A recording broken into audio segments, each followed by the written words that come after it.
Welcome, deep divers. Today, we're really getting into a watch that's been making some waves, the Vulcain Skindiver Chronograph. Our mission here is simple, really. We want to give you that shortcut, get you fully up to speed on its history, its design, its function. We're going to explore why this watch is, well, more than just its specs. It's this really cool mix of old school charm and modern watchmaking. Oh, it really is cool. And, Vulcain, people often think cricket alarm. Exactly. The cricket is iconic. It is, but their back catalog, their archives, Yeah. they're actually pretty deep. And the Skindiver Chronograph is, I think, a really compelling recent revival. Yeah, it feels like Vulcain's really hit a stride lately, bringing back these almost cult favorite designs we saw last year, 2023, with the Skindiver Nautique, and now this chrono version builds on that. That's right. The original Skindiver Chrono, it actually dates back to the 1960s, and you can totally see that 60s sport watch vibe in it. It's got this nice balance between looking good, kind of refined, and being purely functional utilitarian. And what strikes me is how faithful this new one seems to be to that original. It's not like they completely redesigned it. No, they definitely stuck close to the blueprint. But of course, there are key modern updates. You've got modern materials, naturally, and an automatic movement. The originals, manual wind, self-winding chronos, they didn't really show up properly till later in the 60s. So yeah, these updates mean it's maybe a touch bigger dimensionally, but honestly, it's still a decidedly compact watch. Even on my wrist, like 6.5 inches, it feels great. Okay, so it wears well. Let's get into the specifics, the physical stuff. What's the case actually made of? How's the finish? Right, so it's 316L stainless steel. The standard good stuff for watches. Corrosion resistant. Mostly brushed surfaces, but with these thin, high-polished bevels. They catch the light really nicely, adds a bit of flair. Okay, yeah. Diameter is 39.7 millimeters, so just under 40. Case thickness is 13 millimeters on its own. But, and this is important, with that box-shaped sapphire crystal on top, you're looking at about 14.8 millimeter total height from the very apex. What helps it wear smaller, though, is how the lugs curve down. And the case back, it's solid screw down, but it has this convex shape. Both help it hug the wrist better. And it's got a standard 20 millimeter lug width, right? And about 47 millimeter lug to lug. That sounds pretty manageable for a lot of people. Totally manageable. Look, automatic chronographs, they're usually not super thin. The movements are complex. But the Skindiver Chrono, it does a really admirable job of hiding its height. Those polished bevels, especially on the underside edges of the middle case, they kind of trick the eye, make it look slimmer than it measures. Clever design. Yeah. Okay, so how do we actually use this thing? The crown, the pushers, what's the setup? Yeah, pretty standard setup on the 3 o'clock side. You've got the sign crown, screw down, of course, and then a pair of chronograph pushers, pump-style pushers, which is a nice vintage touch. And water resistance, that screw-down crown implies. 200 meters. Yeah, 200-meter water resistance, guaranteed by the crown. However, and this is key, Vulcain doesn't say anything about operating the pushers underwater, which, usually means they have a conventional gasket system, not like those specialized ones you see from, say, Breitling or Omega designed for deep use.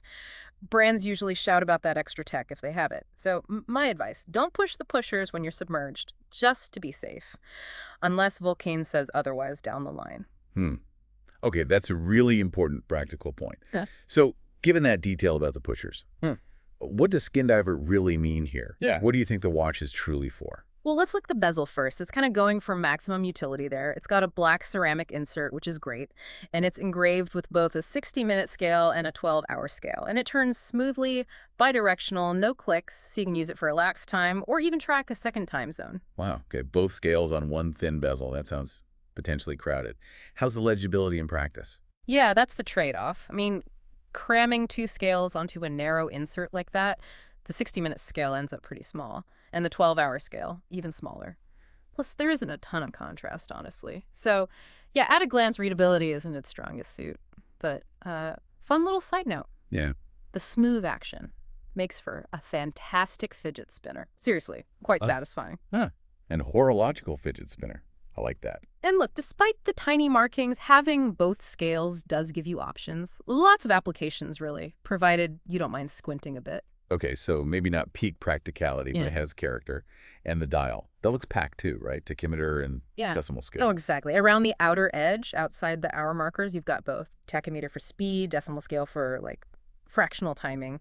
And just like the bezel, these scales are pretty small. The tachy scale especially, it's right under the curve of the crystal, so you kind of have to tilt the watch a bit to read it clearly. But And this is the crucial thing, these scales were on the original vintage models. So putting them on the revival, it just makes sense. It's historically accurate, and actually because they are so small and tucked away, the dial doesn't feel overly busy or cluttered despite having all that information.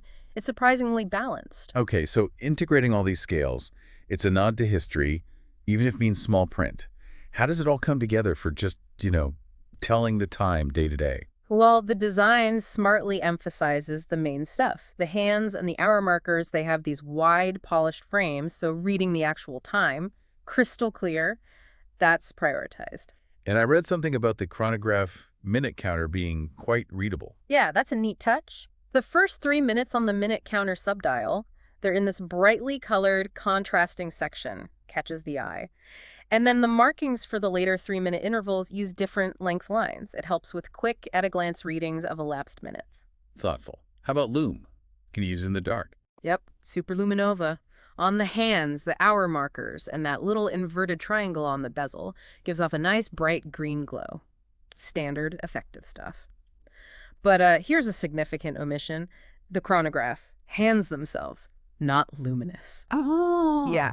So if you need to time something in pitch blackness, you'll have to rely on setting the bezel, which, as we said, has its own legibility challenges in the dark. Gotcha. Okay, let's talk options. What different versions can people get? Right now, there are 4 main versions. They vary by dial color and the color of the loom. 2 are limited editions. One has a salmon dial, the other a meteorite dial. Pretty cool. Very cool. And then there are 2 standard production models. You've got a traditional black dial version, and that one really leans into the vintage vibe with tan-colored loom, gives it that faux patina look. And the other standard one, the white dial. Yeah, the white one. It's actually more of a silver sunburst dial, technically, but it has contrasting black subdials, so you get that classic, super popular panda dial look. Ah, the panda. Always a good look. Very versatile. Totally. I'd say out of the 4, that white or panda model, it's arguably the most versatile aesthetically. It's mostly black and silver, very clean, but it has this tiny splash of red on the minute counter, just enough to make it top. Nice touch. Okay, under the hood. What's driving this? What movement are we talking about? We're talking about the ETA caliber 7753. It's an automatic chronograph movement. Now, the ETA 7750 family, that's like the workhorse of Swiss chronographs. Super reliable, been around forever. This 7753 variant is popular because it gives you that really traditional 369 layout for the subdials. Very balanced look. Right, the 369. But wait, the Skindiver Chrono doesn't have the hour counter at 6, does it? And no date either. Exactly. That's what's interesting. Vulcain opted for a simpler 2-register lick, just running seconds at 9 and the chrono minutes at 3. They've omitted the hour counter and the date display that the base 7753 usually has. Huh. So how does that work mechanically? Well, the core specs are standard for the 7753 base. Runs at 28,800 vibrations per hour. That's 4 hertz. Nice, smooth sweep. And about a 42-hour power reserve. Now, normally, the 7753 uses a separate little push piece, often recessed in the case, to change the date. Unlike the 7750, which uses the crown. But since this watch has no date, you'd think they wouldn't need that mechanism. Yet, the crown on the Skindiver Chrono, it still has that extra pull-out position, like a ghost position where the date setting would be. A ghost position. What does that mean? Are they using modified movement? It's possible. I mean, it suggests that Vulcain's specific 2-register no-date version might actually be a bit of a hybrid. There's a lot of parts compatibility between different movements in the ETA 7750 family, so they might be using a combination of components. It's a funny little quirk. Fascinating. Okay, let's talk straps and bracelets. The standard models come on leather or steel, right? Tell me about that bracelet. It looks distinctive. Oh, it really is distinctive. It's this unusual, flat, single-link design, very vintage-looking. It tapers nicely from 20 millimeters at the lugs down to 16 millimeter at the clasp. Feels good. And it's all solid components. The links are secured with single-sided screws, which is convenient for sizing. The clasp itself is pretty decent too, machined, solid feel. And it has this little lever system inside for micro adjustments and incremental extension. Yeah, that bracelet design, I think you could argue it's almost more unique than the watch head itself. It gives it such a strong retro character. Yeah. Really sets it apart from other vintage-style chronos. It definitely makes a statement. However, let's talk ergonomics. I have a couple of, let's say, nitpicks. Because the links are so large and they're single pieces, the bracelet doesn't have as many articulation points as, say, an Oyster Jubilee style. It's just inherently less flexible. So getting a perfect fit might be harder, less conforming to the wrist? Exactly. For most people, just adding or removing whole links probably won't nail the fit perfectly. That extension system in the clasp becomes pretty crucial for fine-tuning. And centering the clasp perfectly on your wrist is just fundamentally going to be trickier with fewer larger links. Maybe a couple of half links would have helped there. Could have, yeah. But honestly, this style of bracelet, the big single links, it was always going to be a bit less flexible than a multi-link design. That's just the nature of it. Fair enough. Any other points on the bracelet or clasp? Well, the clasp is solid, like I said, machined components, a good quality there, but those recessed, polished strips on the clasp, Huh. they create some surprisingly sharp corners, like really quite defined. You might even want to, I don't know, gently file them down if you wear it daily. Oh, wow. Okay. Sharp edges aren't ideal. And one more small thing. Integrated quick-release spring bars on the bracelet end links. That would have been a really nice touch for easy strap changes, but nope, it uses standard spring bars. So you'll need a spring bar tool if you want to swap it out for the leather strap or something else. Not a huge deal, but quick release is always appreciated. Right. Okay. So summing up, putting it all together, what's the final verdict here for the listener? What's the so what? Functionally, maybe not the perfect diver's chronograph. No, functionally, it's hardly the most practical expression of a modern diver's chrono. Definitely not. Hmm. But here's the thing. That was basically decided 50, 60 years ago when the original was designed. When a brand does a faithful revival, like Vulcain has done here, well, the same quirks, the same, let's call them shortcomings from a modern perspective, they're going to be present in the new watch too. That's part of the deal. And that's kind of the charm, isn't it? I mean, Right. nobody's buying a vintage-inspired mechanical watch purely for peak functional performance these days. Exactly. Less than perfectly optimized designs, slightly quirky ergonomics. That's often part of the appeal of vintage watches and vintage-inspired ones. It gives them character. And the crucial thing to understand about the Vulcain Skindiver Chrono is it was never meant to be a hardcore, dedicated professional diver's chronograph, even back then. It should really be seen more as a versatile, water-resistant sports watch that just happens to also offer the extra functionality of a chronograph, plus those multiple timing scales on the dial and bezel. It's a multifunctional tool watch with a vintage heart. That makes a lot of sense.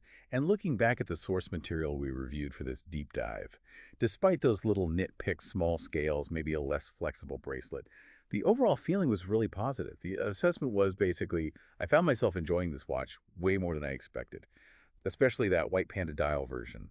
It's so versatile. It has enough unique design touches, the case shape, that bracelet, the specific dial layout, to really stand out from the crowd of other panda chronographs while still feeling classic. Yeah, it strikes a really nice balance. And pricing-wise, it starts at $2,750 on the leather strap. Or, if you want that distinctive stainless steel bracelet, it's $3,040. And keep in mind, those limited edition dials, the salmon and meteorite, they'll come with an extra premium on top of that. So what we've really dove into here is a watch that does a great job balancing its history, its heritage, with modern watchmaking. It doesn't shy away from its vintage quirks. It kind of celebrates them. And that leaves us with a thought for you, our listeners. In a world that's constantly chasing optimization, peak performance, and everything, what is the enduring appeal of designs like this? Designs that maybe put character and faithfulness to history ahead of absolute practical perfection. What kind of balance do you look for in the things you choose to own and live with? Something to think about.